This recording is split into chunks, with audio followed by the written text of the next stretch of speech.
આપણી સંકલ્પ ન્યૂઝ ચેનલને સબસ્ક્રાઇબ અને લાઇક કરો, બેલ આઇકન દબાવો જેથી આવનાર ન્યૂઝ અપડેટ્સની નોટિફિકેશન આપના મોબાઈલ પર સૌથી પહેલા પહોંચે. Like, subscribe and share the video. નમસ્કાર દર્શક મિત્રો, હું છું પૂજા રંડેલ. સંકલ્પ ન્યૂઝમાં આપનું સ્વાગત છે. સમાચારની શરૂઆત કરતા પહેલા એક નજર આજના મુખ્ય સમાચાર પર. વાપીમાં પિસ્તોલ અને જીવતા કારતૂસ સાથે એક ઇસમને પોલીસે ઝડપી પાડ્યો. વલસાડ એસઓજી ટીમ પેટ્રોલિંગમાં હતી તે દરમિયાન મળેલ બાતમીના આધારે વાપી ઇમરાનનગર સહારા માર્કેટ સામે પહોંચી વર્ણવેલ ઈસમ મળી આવ્યો હતો અને તેને કોર્ડન કરી અંગઝડતી કરી હતી. પેન્ટના ખિસ્સામાંથી દેશી પિસ્તોલ અને 3 જીવતા કારતૂસ મળી આવ્યા હતા, જે અંગે કોઈ પાસ પરમિટ ન હતી. પોલીસે નામધામ પૂછતા વિજયકુમાર ઉર્ફે મુખિયા નગેન્દ્ર શાહ, રહેવાસી નામધા વાપી, મૂળ રહેવાસી બિહાર હોવાનું જણાવ્યું હતું. વધુ પૂછપરછ કરતા હથિયાર અને કારતૂસ 1.5 વર્ષ પહેલા નિખિલ કુમાર આહિર, રહેવાસી બિહાર પાસેથી મેળવેલ અને તે વેચવા માટે વાપીમાં ફરતો હતો.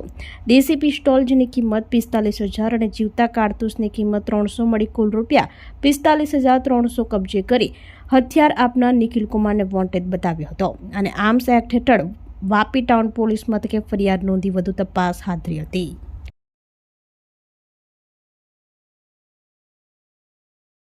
સુખાલા નહેર પાસે માલ સામાન ભરી વાપીથી નાસિક તરફ જતી ટ્રક પલટી મારી જતા અકસ્માત સર્જાયો. નાનાપોંડા તાલુકાના સુખાલા ગામે નહેર પાસે પસાર થતી ટ્રક પલટી મારી જતા અકસ્માત સર્જાયો હતો.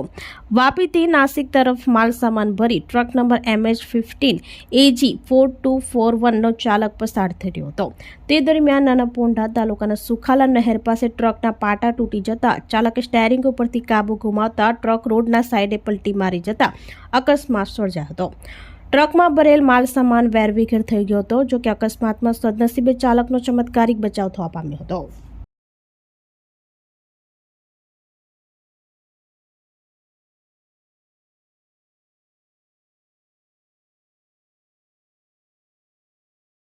વલસાડના લીલાપોરમાં આખલાઓ યુદ્ધે છડતા તારખૂટા તોડતા વાહનોને નુકસાની.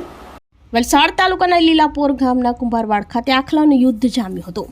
આખલાઓના યુદ્ધને કારણે અનેક વાહનોને નુકસાની સર્જાઈ હોવાની ઘટના સામે આવી છે. આખલાઓના યુદ્ધથી લોકોમાં ભયનો માહોલ ફેલાયો હતો. વલસાડમાં અનેકવાર જાહેર માર્ગો પર આખલાઓની લડાઈમાં વ્યક્તિઓના જીવ જોખમમાં મુકાય છે. લીલાપોર ખાતે 2 આખલા તોફાને ચડતા તારખૂટા તોડી મોપેડે નુકસાન પહોંચાડતા સ્થાનિકોએ છૂટા પાડવાનો પ્રયત્ન કર્યા હતા. આ બાબતે સ્થાનિકો દ્વારા વારંવાર રજૂઆત છતાં રખડતા ઢોરોને પાંજરે પૂરવામાં ન આવતા લોકોમાં તંત્ર સામે નારાજગી જોવા મળી હતી.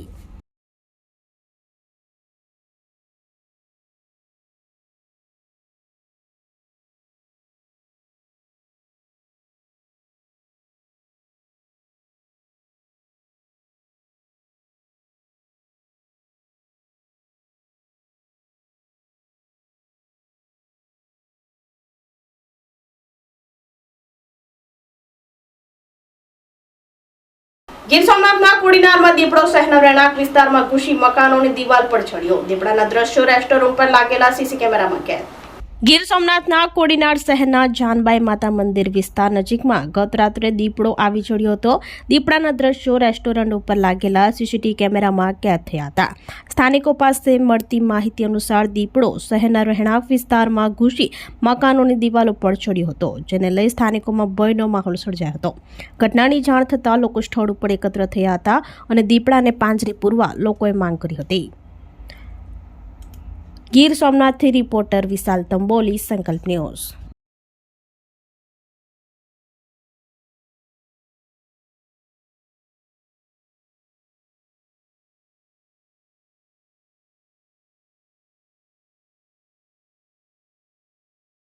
કાલે જે પ્રોગ્રામ હતો વેરાવળ, અમે રાતે 3:30 અહીંથી નીકળ્યા છાડા આપે છે, તો દીપડો અમારી ગાડીની જ આગળ ક્રોસ કર્યો. જે દીપડો અહીંથી જે સિટી એરિયા છે ને સૌથી અહીંયા જંગલેશ્વર મંદિરના બહુ એરિયા ગીચ એરિયા છે. ગીચ એરિયામાં દીપડો રોડ ક્રોસ કરી ને પાછળ આપ દિવાલ જોઈ શકો, એને કૂદી એની પાછળ ઉપરના મકાનમાં ઉપર ચેરો છે. એટલે આપણે જંગલ ખાતાને એવું કહેવા માંગીએ છીએ કે આ દીપડાને વહેલી તકે કે જે રસ્તા ઉપરથી પાછળ એ પણ સૌથી મોટી સોસાયટીઓ છે, કારણ કે એને પાર કરતો અહીંયા આવ્યો હશે એટલે પબ્લિકને રાતના જાનહાનિ ન થાય એની પહેલા આ દીપડાને રેસ્ક્યુ કરીને પકડી લે એવી અમારા કોડીનાર નગરપાલિકા અને શહેર તરફથી અપીલ કરીએ છીએ. આપ જોઈ શકો છો આ રોડ ઉપર પબ્લિક અને લોકો બહુ ડરી ગયા છે કે આ દીપડો રાતના ટાઈમે આવ્યો છે. ભાઈનો માહોલ બહુ થઈ ગયો છે કે કારણ કે સિટીની વચ્ચે રાતના ટાઈમે દીપડો ઘૂસી જાય એટલે ભયનો માહોલ થઈ ગયો છે એકદમ. આપ બધાને પૂછી શકો છો. રાતે અત્યારે પણ મને પાછો બોલાવ્યો છે કે આનો શું કરો, એટલે અમે અત્યારે જંગલ ખાતાના જે અધિકારીઓ છે એની સાથે વાત પણ કરીએ છીએ. ભરૂચના હાંસોટની એક કંપનીમાં ભીષણ આગ લાગતા ધુમાડાના ગોટે ગોટા નજરે પડ્યા. કંપનીમાં રહેલ કાચા માલ અને અન્ય જ્વલનશીલ સામગ્રીને કારણે આગ વધુ ફેલાતા ભાગદોડ મચી.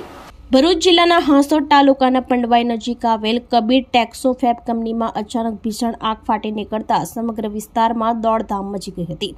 જોતજોતામાં આગે વિકરાળ સ્વરૂપ ધારણ કરી લીધું હતું. કંપનીમાં રહેલા કાચા માલ અને અન્ય જ્વલનશીલ સામગ્રીને કારણે આગ વધુ ઝડપથી ફેલાઈ હતી. આગને કારણે ધુમાડાના ગોટે ગોટા આકાશમાં દૂર સુધી જોવા મળ્યા હતા.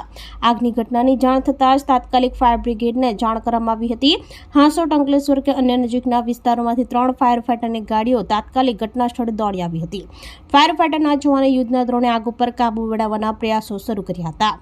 હાલ આગ કયા કારણસર લાગી તે અકબંધ રહ્યું હતું. સદનસીબે મોટી જાનહાનિ ટળી હતી. ભરૂચથી રિપોર્ટર અવી સૈયદ, સંકલ્પ ન્યૂઝ.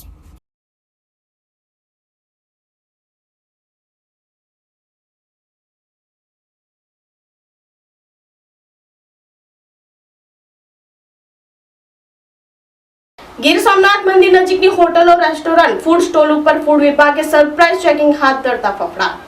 ગીર સોમનાથ ફૂડ વિભાગ દ્વારા યાત્રાધામ સોમનાથમાં સરપ્રાઇઝ ચેકિંગ હાથ ધર્યું હતું. સોમનાથ મંદિર નજીકની હોટલો, રેસ્ટોરન્ટ, ફૂડ સ્ટોલોમાં ટીમોએ તપાસ કરતા વેપારીમાં હલચલ મચી હતી. ફૂડ વિભાગ દ્વારા સોમનાથ ખાતે 27 પેઢીઓ પર ચેકિંગ હાથ ધર્યું, જેમાં 13 જેટલા નમૂના લેવાયા છે, જ્યારે 8 કિલો અંદાજિત 3865 રૂપિયાનો અખાદ્ય જથ્થો નાશ કરાયો હતો. ફૂડ વિભાગ દ્વારા લેવાયેલા નમૂનાઓના લેબ રિપોર્ટ આવ્યા બાદ આગળની કાર્યવાહી હાથ ધરવામાં આવશે.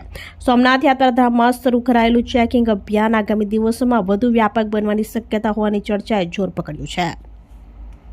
ગીર સોમનાથથી રિપોર્ટર વિશાલ તંબોલી, સંકલ્પ ન્યૂઝ.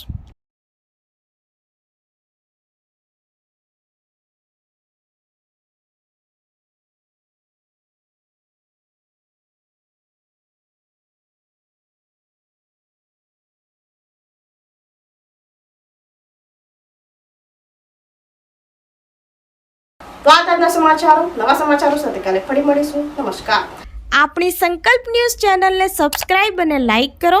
બેલ આઇકન દબાવો જેથી આવનાર ન્યૂઝ અપડેટ્સની નોટિફિકેશન આપના મોબાઈલ પર સૌથી પહેલા પહોંચે. Like, subscribe and share the video.